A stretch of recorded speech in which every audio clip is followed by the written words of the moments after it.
SCORE Northeast Wisconsin and WHBY are pleased to bring you Biz Talk, a chance for you to hear from entrepreneurs and professionals as they share their experiences. From starting to sustaining growth, learn the skills needed for your business to be successful. If you miss anything, you can catch the Biz Talk podcast at score.org/Northeast Wisconsin. And now from the Myron Construction Studio, it's Biz Talk on WHBY.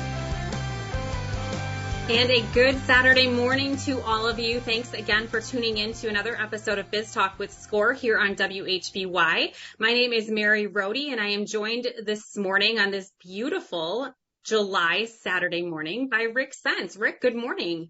Good morning, Mary. It is definitely beautiful out there. We are in the middle of summer, the heat of summer. And I think our guest today may know a little bit about what summer brings and the busy season, although he's probably busy year round. So we're going to talk to him about that and all that he has going on.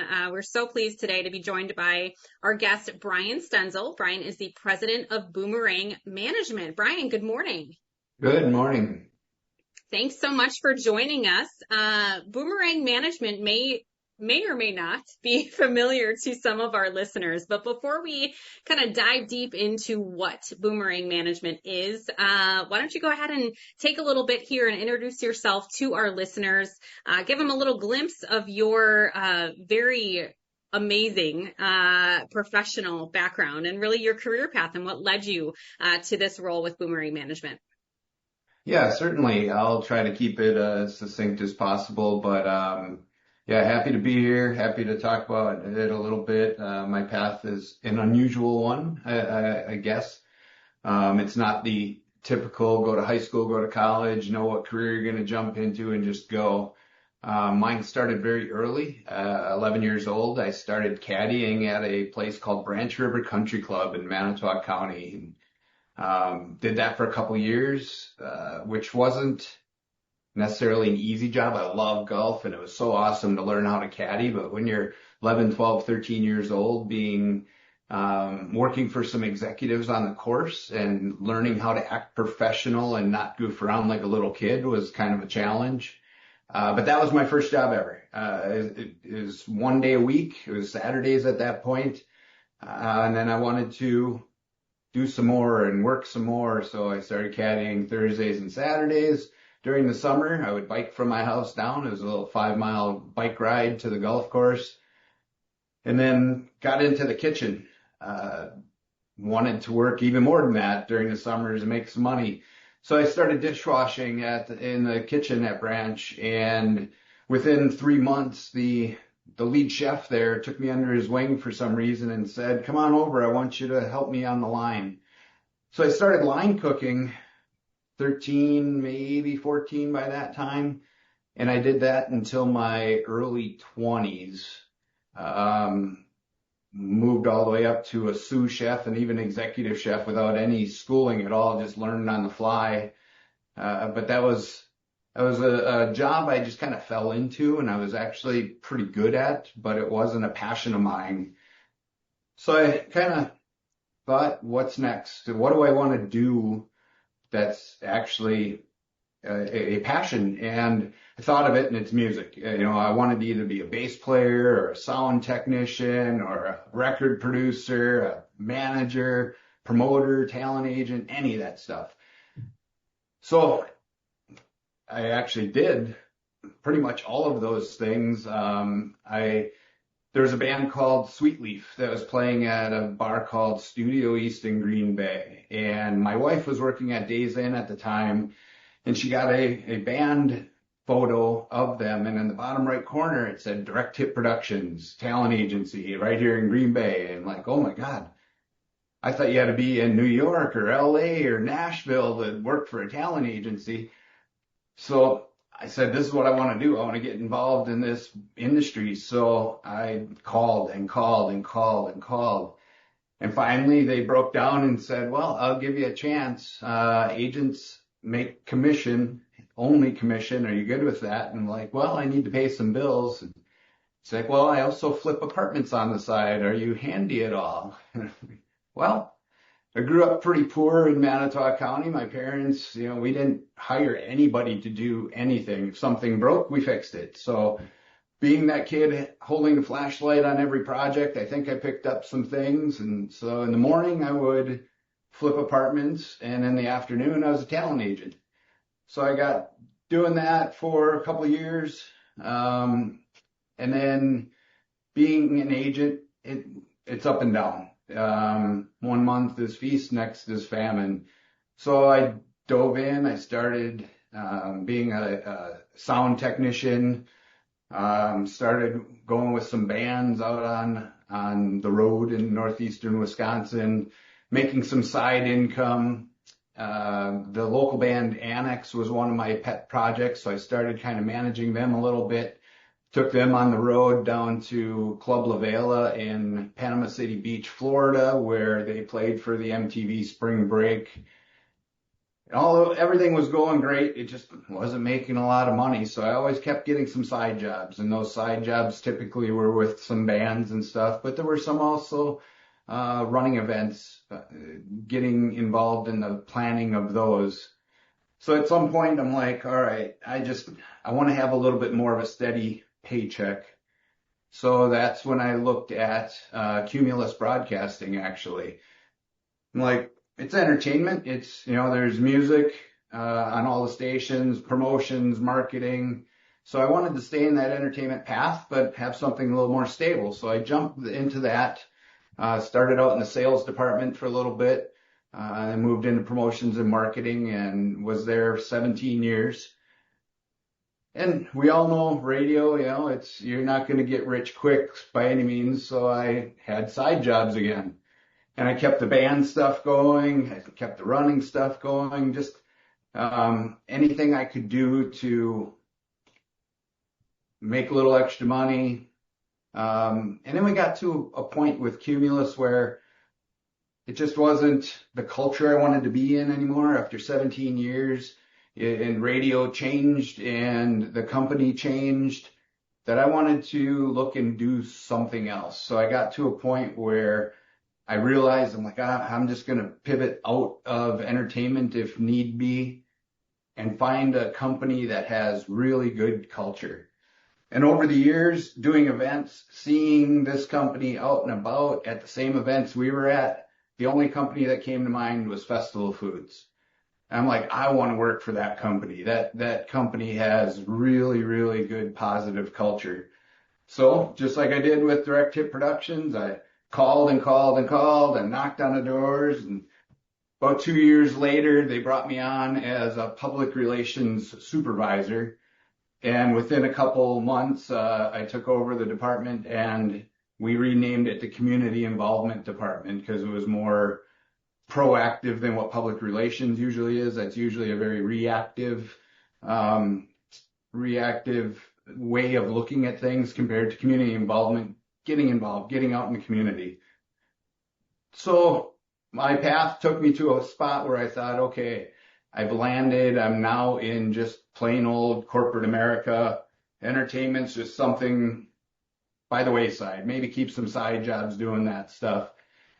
But as I was doing those side jobs, that the Festival Foods Turkey Trot was actually one that I helped start. So I kept that going, and then it became part of my job at Festival Foods. So I'm like, that's my tie into these events and the entertainment side of things is the Turkey Trot.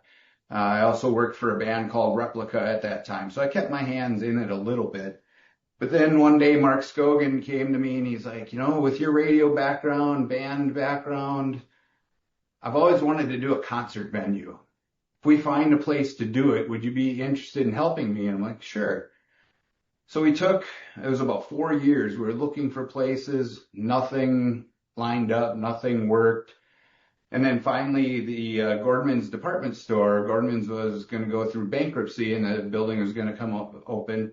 And we went and looked at it, and Mark's like, yeah, we can make this work. He's like, you have any ideas?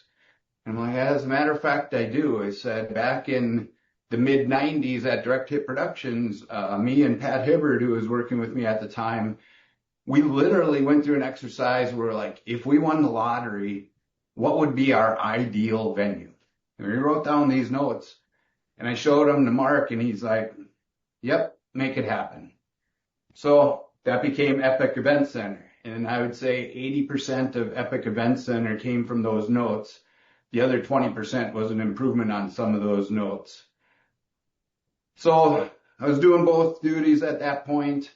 Community involvement with festival, overseeing Epic Event Center, and we had a full staff at Epic, so it wasn't like I had a lot of day-to-day there, but it was driving that bus forward a little bit. And then the Green Bay Booyah at the time was coming out of COVID, and the owners were looking to sell, and they approached Mark because they didn't want to just sell to anybody. They knew Mark was a big baseball fan, and at Festival Foods, we sponsored a lot of the Northwoods League teams. So they reached out, and Mark called me and said, if I buy a baseball team, you want to run that too? And I, sure, absolutely. Because the realization of it all was, you know, baseball concerts, the music and the baseball are just mediums for entertainment. So it all fell into the same wheelhouse. So did that for a while, and then we realized there's a vacant spot right next to Epic Event Center. What can we do with that so we don't just pay taxes on an open spot? But we realized, you know, Epic's got sound checks, there are loud concerts at times, so it had to be the right tenant. So we're like, well, let's build some baseball cages, because the Rockers, which we changed the Booyah to the Rockers after year one, the Rockers could practice there, but there was also a need in Green Bay. There's a lot of baseball kids in Green Bay that don't have a place to practice. So we built that. And then for about, I'd say 5 years in total, I was doing double duty. And then here in March, I actually left Festival Foods and decided to focus on Boomerang Management. So as of today, Boomerang Management is Epic Event Center, the Green Bay Rockers, the baseball cages, Boomerang Catering, which is our catering wing from the stadium, and then everything that goes on at Capital Credit Union Park. That what an amazing story. I mean, as a kid who's also played at Branch, I can only imagine, as you were 11 at the time, and it was a private country club back then. Whereas it now is a public course and has been for some time. But what is something that, you know, as that 11-year-old kid and going through kind of wearing those multiple hats growing early on in your career, what was something, kind of one thing that you really took from those early experiences that maybe you kind of helped mold a little bit of who you are now? Yeah, I think one of the biggest things was just understanding kind of that work-life balance. I would see a lot of these people coming out to golf, and this was well before cell phones, but you could tell the ones that, you know, were really into getting away from the business, spending an afternoon on a Thursday golfing with their buddies, and the ones that would come screaming in late, be in a frazzle to get onto the course and just not in a good mood. And it really, you know, I looked at these people and they were able to afford being at a private club. They were in leadership roles, and you could just see the difference in them between the ones that had pretty good time management skills and the ones that were just always trying to catch that carrot that's dangling in front of them and could never get there. So before we move on here, we're going to take a quick break, our first break of the episode. You are listening to Biz Talk with Score here on WHBY, and we will be right back after these messages.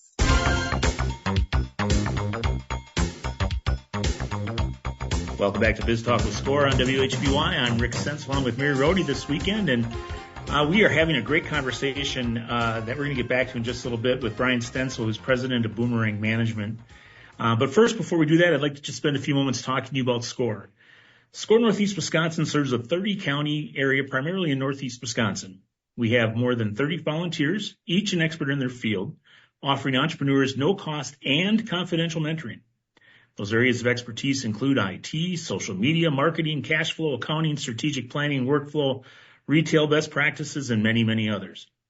In order to register for a no-cost confidential mentoring session, and or learn more about SCORE Northeast Wisconsin, please visit our website at score.org/WI/Northeast-Wisconsin. You can learn more about how the SCORE chapter can assist you with starting and or growing your business, and you can complete an application for a mentoring session. Simply complete the online form and submit it to SCORE. Within a few days, a SCORE mentor will be contacting you to set up a meeting. Remember, SCORE is no cost and offers experts who can offer assistance in many different areas. To get started, please visit our website at score.org/WI/Northeast-Wisconsin. And to support small business people, SCORE Northeast Wisconsin is always looking for new mentors. If you have experience that you'd like to share with others, we'd love to talk to you. We welcome volunteers with experience in all aspects of business. Small business owners need your help, and your experience can make a real difference to their success. Go to score.org/WI/Northeast-Wisconsin. Click on the volunteer button and fill out the short application, and we'll get back to you to explain more. And finally, this reminder about the Biz Talk with SCORE podcast. The Biz Talk with SCORE podcast brings the same real-world information and insights from experienced entrepreneurs and business leaders, just like Biz Talk with SCORE on WHBY. However, the podcast is available when you are, so listen and subscribe. Available on most podcatchers and podcast apps. So thanks again for joining us this morning on Biz Talk. And now, Brian, you said something really interesting there in the first segment that I just kind of jumped on right away. When you said you wanted to go work for Festival Foods because of their culture is what drew you in. Can you maybe give listeners an idea what some of those things that you saw in their culture that appealed to you and why that is why you wanted to work there? Yeah, certainly. It really boiled down to one phrase, and it was a phrase I heard almost immediately when I arrived there from Mark Scogan, and his dad, Dave, would mention it over and over too. And that's people before profits. So literally everything that company did was people focused, whether it was the guest shopping or the associate working there. The decisions were all driven by, is it the right thing to do for these people, whatever it was focused on. I thought that was huge. Couple other things that the Scogan family really believed in was hiring character and then teaching skill. So get the right people on the bus first and then teach them what you need them to do. And that mindset just put a lot of really good people under one virtual roof of that company, where it was just very enjoyable to work there, and the mood between all of the associates was very positive. And I think one of the last things that was very powerful there, and I instill in everything I do with Boomerang Management, is empowerment. You're hired for a reason. You're taught the skills for a reason. Just let your people do it. I tell my people all the time, you're the CEO of your area, whatever that may be. If you're at a Rockers game and you're at the stairs and you're the usher checking for wristbands going upstairs, you're the CEO of that stairway during that time. So, you're empowered to make decisions you may need to on the fly. Come up with ideas that make things better. Treat everybody coming by like you own that stairway, and how would you want them to look at you? And those were all things we kind of learned at Festival that the Scogan family really excelled in and made a huge company out of that. And now we're able to take that over to Boomerang Management. So you talk about the mood, and I'm assuming that you have a pretty upbeat, positive mood with everyone you work with now already with what you're doing. So, and then you also mentioned the empowerment side. So besides empowerment, what other things did you bring along for that culture that you've instilled at Boomerang Management? Yeah, so we at Festival Foods, they had 27 Boomerang Basics. We brought our own version of that over to Boomerang Management, and the whole boomerang concept was, bringing people back, just like a boomerang. Every decision was, how do we get somebody to come back? But that was a concept Dave Scogan really put his arms around, and we brought that concept over in our own way with Boomerang Management, where, people have a lot of choices for their entertainment. How do we bring them back? So we made a playbook with 12 what we call key plays to help do that. A couple of them, like very first one is put the guest first. So every decision starts with that guest experience. How can we make it memorable? How can we make that guest feel like they want to come back? And it's not just the patrons that come to our properties. It's the people that work for us. How do we make sure those people want to come to work and have a good time while they're working? Have a memory where I want to sign up for another shift in a couple weeks at the next event, whatever it may be. So that was a huge one. And the other was creating experiences worth repeating. That's, again, people have so many things they could do with their disposable income. There's so many different entertainment things out there. How do we create an experience that they're like, I want to come back to that. I want to go back to that Rockers game. I want to go to that next concert at Epic Event Center. How do we do that? And those concepts that we developed, again, are for our guests and our workers. And it really helps. It works and makes everybody feel as a team. All right, we're going to take our next break. You're listening to Biz Talk with Score on WHBY, and we will be right back after these messages. And welcome back to this Saturday's episode of Biz Talk with Score here on WHBY. My name is Mary Rhode, joined this morning by my co-host Rick Sense, and we are having a great conversation with Brian Stenzel. Brian is president of Boomerang Management, based in Green Bay. And Brian, if you want to just do a quick refresh here for our listeners, maybe just joining us, Boomerang Management, talk to them about, what makes up Boomerang Management. What are those entities? Yeah, absolutely. So Boomerang Management's the umbrella company that oversees the Green Bay Rockers, the Epic Event Center, the baseball cages, batting cages, Boomerang Catering, and also the events at Capital Credit Union Park. Awesome. So all encompassing of that entertainment industry, right? And the many facets of that entertainment industry. And as we closed out segment 2, you touched a lot on, what it means for Boomerang Management. You touched on, Boomerang, right? What is it? You throw it, it comes back to you. And that a lot of those, there's been some synergy with that in terms of relaying to your team members what everyone is responsible for, what they all can do to not only make a great experience for your guests at all of those entities, but also how you can get those folks to come back. And what would you say, it's the job market across the board is really competitive out there right now. And what would you say, what are some of those strategies perhaps that Boomerang Management has in place to not only attract new talent for any open or seasonal or part-time positions that you may have, but how are you retaining folks that you already have at all of the entities? Yeah, certainly. I think the biggest thing is the hiring character and teaching skill. So we look for a lot of people who have that passion for entertainment as well, whether it's working a concession stand at St. Norbert College where Boomerang Catering takes care of those concession stands, or if it's at a Rockers game or a concert at Epic. You look for that character first, just good people who want to treat others well, enjoy the service industry, enjoy the entertainment industry, and get them on board. Once you have that right personality on board, then just treat them well. Listen to their thoughts.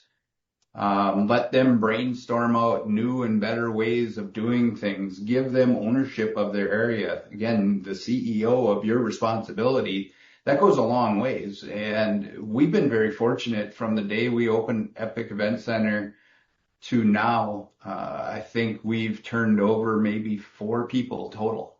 Wow. Green Bay Rockers is very similar, where we have ushers that have worked there since the Bullfrog days that are still there, and they keep signing up to work with us. So we've been very fortunate that we don't have a lot of turnover in our industry, or I shouldn't say in our industry, the industry does. In our segment at Boomerang Management, we haven't had a lot of turnover. And I think it's just by getting the right people on the bus first and then finding their seat. Yeah. That's a great, certainly a great philosophy, but also just a great story. I mean, I don't know how many companies that employ as many people as you guys do to say that you've had such limited turnover. So certainly that speaks to, the culture, what you learned and what you and Mark both have brought to Boomerang Management. But certainly as you do see turnover, that could even be interns, right? Your summer interns, bringing them in to work at the stadium and such.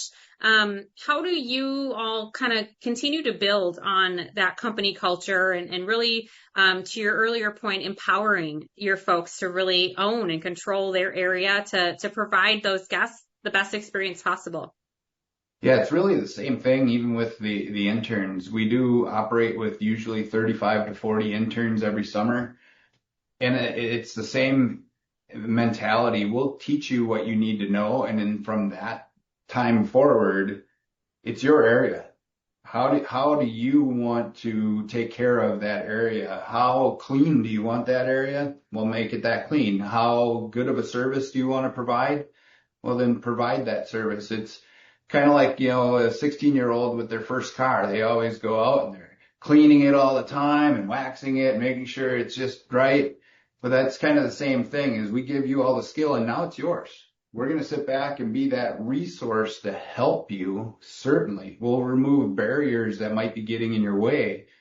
But overall, this is now your area.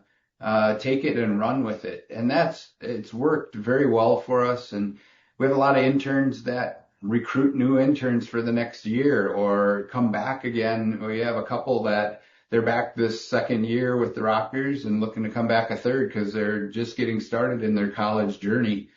And that speaks volumes of the culture that not only do we help get started, I like to say we're the kindling to the fire. Once it's started, then it's up to them. Do they keep stoking that fire so it grows? And when you bring the right people on, they do. They definitely, they're that billow that keep the fire going nice and hot. That's awesome. And especially, if you have that stability at I'll call it the management level, as those interns come and go, what a foundation you're providing for them of skill and knowledge as they go out into the world and perhaps find their own way, just as you did, into the entertainment industry itself. So outside of talent and attracting and retaining it, what are some of those other challenges that you either feel as Boomerang Management or things that exist out there in the entertainment focused business right now? I think it's marketing. Marketing is just so scattershot out there. There's so many different mediums and algorithms that, I'm president of the company and there's some posts I don't see in my feed. I don't know how that happens, but I would think my algorithm should show me that, and it doesn't. So I think that's the biggest challenge, because we hear all the time, oh my God, I totally missed that concert. I had no idea that was happening. Or Rockers wins their next home game, and some of these basic questions. And we have some amazing marketing professionals that are working on it with a lot of experience. It's just the society we live in right now. There's just so many different ways that people are marketing different things that you may not get to them. Back in the early days, it was easy. Newspaper, radio, billboard, TV. You hit the big four, everybody knew about it. Yep. Now you can do all four of those and still people aren't, necessarily watching the medium that you're on. Yeah. 1,000%. I think Rick and I are both nodding our heads because you're preaching to the choir over here. We, both of us in marketing, we feel those struggles and pains every single day and equally beat our heads against the wall as you feel like you're shouting from the rooftops. And you're not, right? Because to your point, there's so many different mediums. And even sometimes the pay to play stuff still doesn't hit the nail on the head, right? It's just so frustrating. So, you certainly, again, multifaceted business here. You're selling tickets for concerts. You're selling tickets for games. You're selling tickets for concerts at the baseball stadium, not just Epic Event Center, all of these other, events that you all host and the things that you do. What are some of those KPIs, right? How are you measuring your ROI? Not to throw too many acronyms out there here in one sentence, but how are you guys measuring success really beyond just those ticket sales? Yeah, the ROI would be on ticket sales, and it's pretty clear there. But as far as what we measure is a lot of the community impact.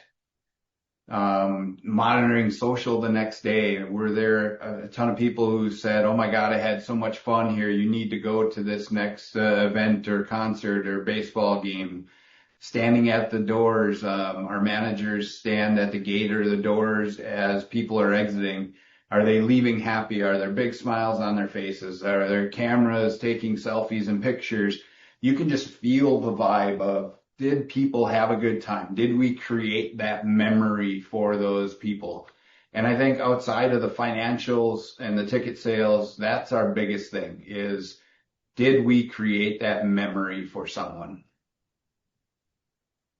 So those who have been to the baseball cages, Epic Event Center, Capital Credit Union Park, Green Bay Rockers games at Capital Credit Union Park, you are within eyeshot of a pretty big, well-known landmark here in Green Bay known as Lambeau Field. So super cool, by the way, right? You can be walking out of a Rockers game and see that big old G lit up in the sky.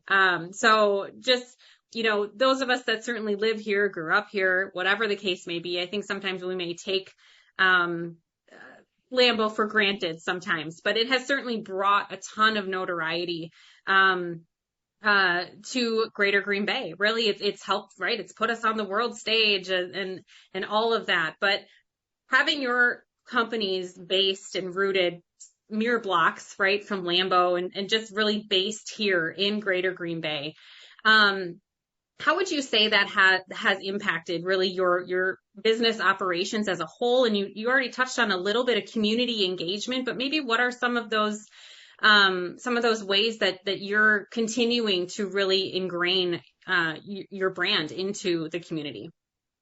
Yeah, being right down the road from the Big G is definitely unique.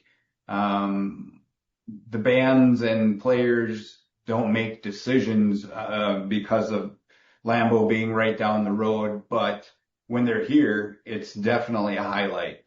So one of the things when we did Epic Event Center is we wanted to make sure we were very much band focused as much as we were customer focused. So the bands have workout rooms, there's a basketball court, they have showers and stuff. It's just their backstage area is second to none because we wanted to make sure they felt at home when they're with us. One of those things for a lot of the sports fans that are in these bands is going down to Lambeau and checking out the rest of Green Bay. And everybody's very curious when they know how small Green Bay is, how legendary the team is.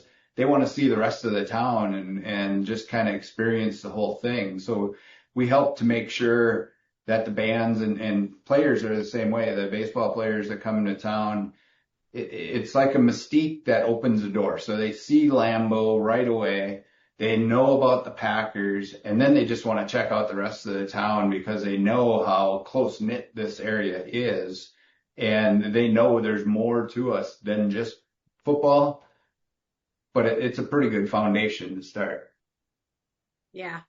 I think it sometimes surprises people. And even just within my circle of friends, we'll be talking about some of the upcoming events coming to the Epic and some of the bands coming. There's a Pop 2000 tour that I think I'm looking forward to coming up here this summer. But some of the really big names that you are drawing to Green Bay. So, you mentioned some of those amenities that you've provided for people. Are there maybe other things that you feel are really attracting them, or that you're having so much success, I guess, attracting some of those big names and even some of the very large bands that you've had perform at the baseball stadium as well? Yeah, it actually boils back to a lot of the stuff we talked about today. We treat the bands just like we do our customers and like we do our associates that we work with every day. make sure they have what they need, make sure you listen to their needs, accommodate for them where you can. A lot of venues I worked with in the past, and the bands would come in with a rider that was super long, and you'd always negotiate that down to the absolute smallest thing.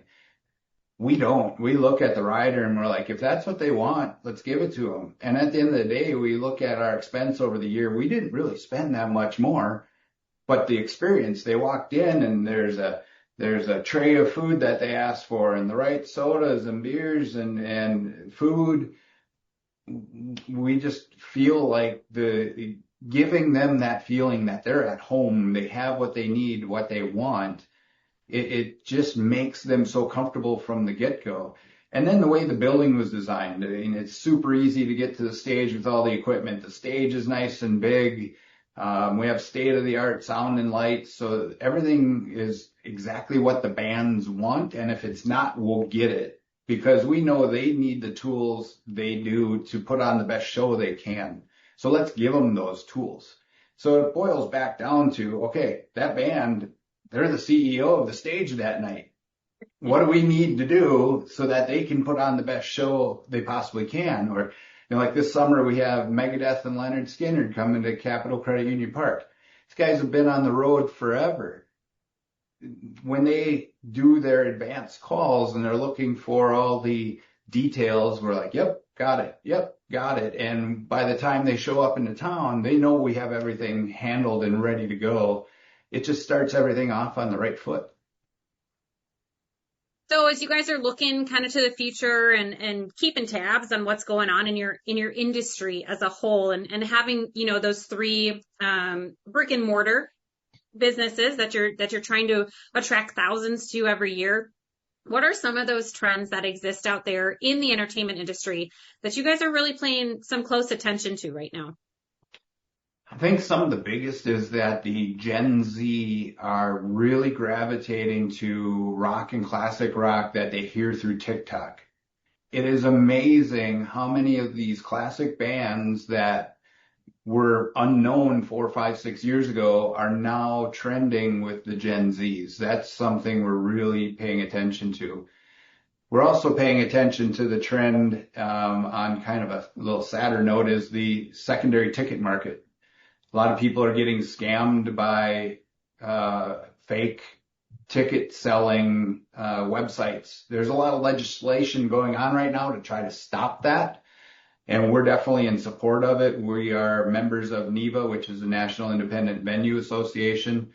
We're trying to do our part to help stop that, but we're watching that trend as well, which isn't as fun of a subject to talk about. Yeah, but certainly necessary, right? And you certainly don't want folks to have a bad experience before they even get to your gates or your doors, right? So we're going to go ahead and take our very last break of this episode. You're listening to Biz Talk with Score on WHBY.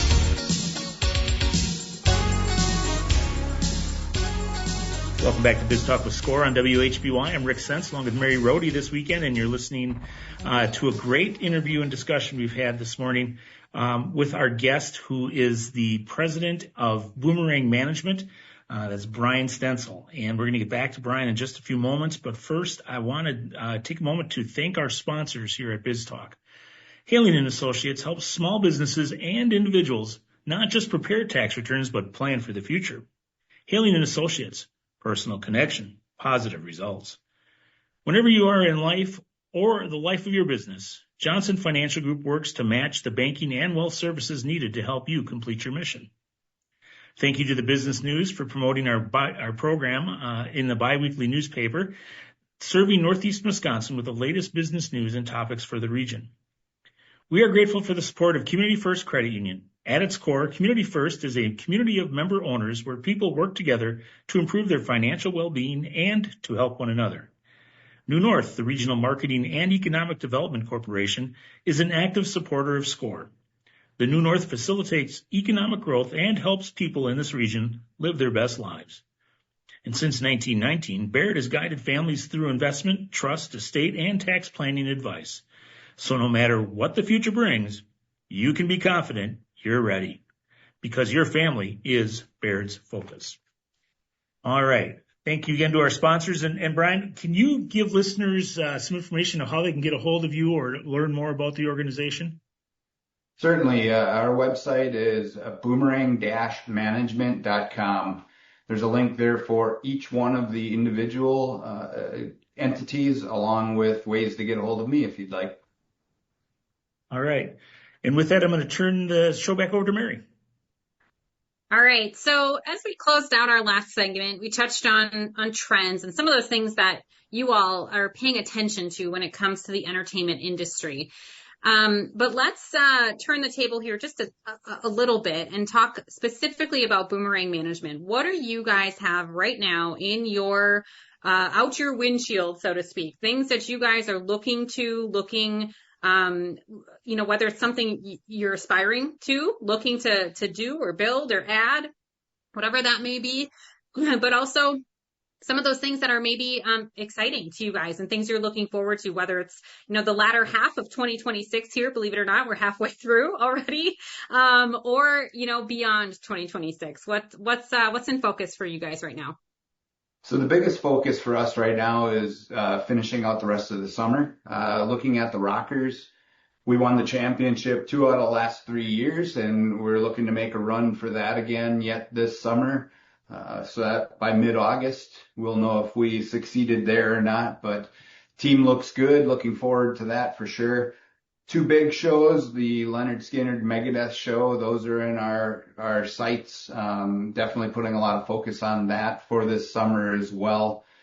And then outside of that, with all of our entities, the focus is really filling that need in the community. We like to say that entertainment's a need just like education, healthcare, infrastructure. A healthy community needs entertainment. And with us being close to Minneapolis, Chicago, St. Louis is within routing, Detroit. We can bring a lot of quality entertainment here, whether it's baseball players, whether it's bands. We want to bring the best entertainment we can to Northeast Wisconsin. So there's really no like magic fairy dust or anything we're looking at in the future, or a big redevelopment or anything like that. It's just keep doing what we're doing and bring the best we can to town. Well, as someone who has personally experienced many, many entertainment situations from a lot of your companies, I can confidently say you guys are doing it right. And I can speak for my family and say we have come back and we will continue to come back because you guys truly are top notch in everything that you put forth. So kudos to you and your entire team for all of the amazing memories that you've created for so many folks in the greater Green Bay area and beyond. So well, thank you. That's exactly what we were looking for right there. So, whenever Rick and I host an episode of Biz Talk, he always has, I think, the best question to kind of close out the episode. So I'm going to pitch it back to Rick and let him ask his question. Okay. Brian, you ready for this question? I'm ready. All right. Are you having fun? I'm having a lot of fun. I look back as I tell my career path, and I just did this earlier this summer to the interns as well and gave them a glimpse of what my journey entailed. I had fun doing everything I did all the way around from start to finish. I don't feel I've worked a day in my life, even though I've put in 18-hour days, 5 days in a row. I feel like I'm energized going into it because I am having fun. So yes, absolutely. All right, Brian, thank you so much for being our guest this morning. Again, folks, if you've not had the chance to go and take in a Rockers game or a concert at the Epic Center or the batting cages and all the other things under their purview, you do yourself a favor. You hop in your car, head to Green Bay, and take advantage of that great resource that we have here in northeastern Wisconsin.